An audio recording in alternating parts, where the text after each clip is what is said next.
O problema não é a desigualdade, o problema é a pobreza. Porque na verdade é o seguinte, nós somos desiguais. Sempre. Sim. É a única coisa que nós temos igual é diferente um do outro. Essa é a própria riqueza da natureza humana, a complementariedade de dons e vocações. Quer dizer, então não é possível que as coisas sejam... Como é que uma coisa pode ser complementar se ela é igual à outra? Exato. Né? Exatamente. Então, quer dizer, ainda mais desse ponto de vista, né, dessa necessidade do interrelacionamento.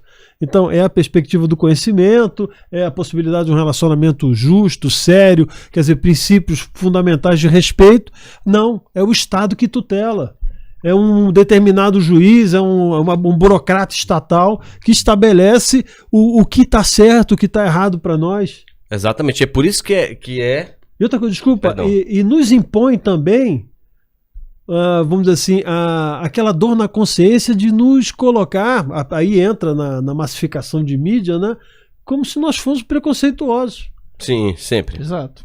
Então, quer dizer, o rico sempre é o opressor, o empresário que dá emprego é o opressor, o trabalhador é sempre explorado. Pela simples omissão, você se torna um indivíduo opressor. Como é que pode? Uma opressão por omissão, onde o indivíduo só está fazendo nada, nenhuma atitude opressora, mas ele tem a única atitude ativa dele é gerar emprego, gerar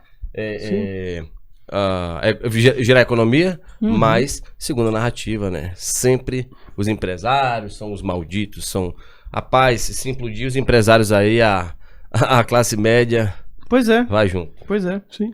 Exatamente, vai viver de quê, né? Mas aí a igualdade que eles falam exatamente é num patamar de nível menor possível. Sim. Que é onde o Estado consegue igualar todo mundo na pobreza e os torna efetivamente dependentes dessa estrutura e os iluminados comem lagosta, tomam vinho em função do trabalho desse povo. O que você faz é trocar uma elite pela outra. Né? Você troca a elite da burguesia, né? Vamos dizer, para usar uma expressão deles, pela elite estatal. Só que qual é o problema?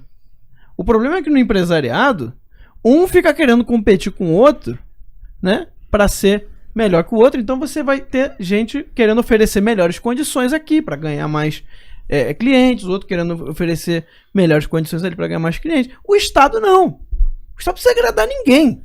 Ele tem a máquina toda na mão. Ele faz o que ele quiser. Bosta aqui, toma. Então, meu filho, se ele quiser te dar R$1 de salário mínimo, ele vai te dar. E o monopólio da força, não pode esquecer. O monopólio da força dos meios de produção. Sim. Imagina, controles dos controles de meios de produção. É você tornar o Estado mais perto de uma divindade terrena. Gente, é muito simples. Um semideus. É muito simples. Querem observar o que vai acontecer ou querem ter uma visão de futuro, dá uma olhadinha para cima, vê a Venezuela. É isso aí. Dá uma lida em 3, 4 páginas de qualquer jornal, dá um Google e vê aí alguma coisinha. Isso aí, perfeito. E vocês vão ver exatamente o que esse discurso leva, aonde ele chega. Exatamente. E outra coisa, é uma dor que não tem fim. Né? A maldade, ela é profunda. A maldade do ser humano não tem limites. Ela não tem capacidade de harmonização. Tá certo? Então a rivalização é permanente, sim. A destruição é fonte natural da justiça desses grupos. Exato. Então, é só olhar. É só olhar. Então, esse perigo é um perigo real para o Brasil. É um perigo real para o Brasil. Porque essa classe dominante política que está aí, alguns tentando lutar, enfrentar esse sistema que vem ao longo de 30, 40 anos se renovando na política brasileira.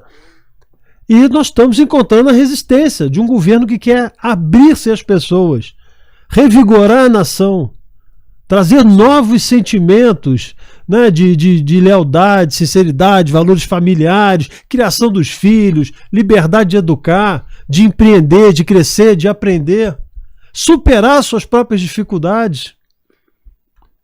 E esses querem o aprisionamento, esses querem o cerceamento, não querem deixar você falar,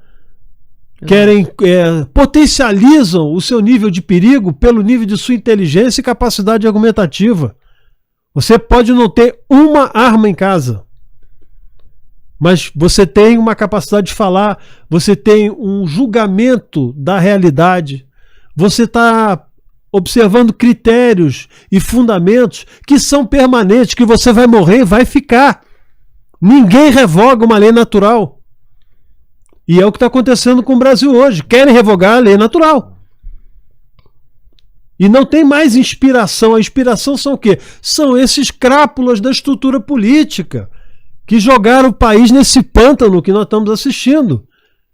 E quanto vozes e forças de ordem moral se erguem para que essa reconstrução seja efetivada, a potência do mal se amplifica, se une, embora ela não seja harmônica, ela vai se destruir em algum momento, vai continuar a rivalização entre eles, quando eles imaginarem que a superação do perigo que somos nós foi ultrapassado, aí entre eles vão estabelecer o caos. Então esse é o perigo real do Brasil hoje. São, vamos chamar assim, as tornozeleiras espirituais que querem nos colocar. Sempre que você olha para o negócio, o marxismo ele é impressionante. Ele consegue mudar o discurso